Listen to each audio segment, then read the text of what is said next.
Hello বন্ধুরা, দেখতে পাচ্ছ আমি এখন দাঁড়িয়ে আছি উড়িষ্যায়। তো জায়গার কোন জায়গার নাম জানি না।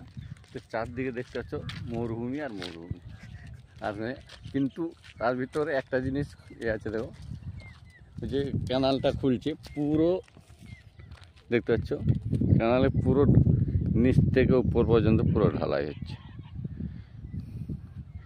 দেখতে পাচ্ছ যত দূর যাচ্ছে ক্যানাল পুরো ঢালাই হয়ে যাবে এখন, ঠিক আছে।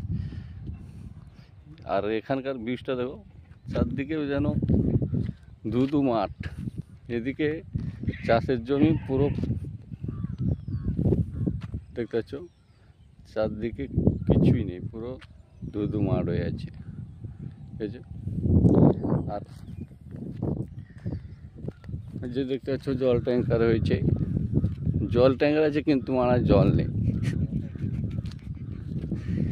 এখানে বহুত প্রবলেম।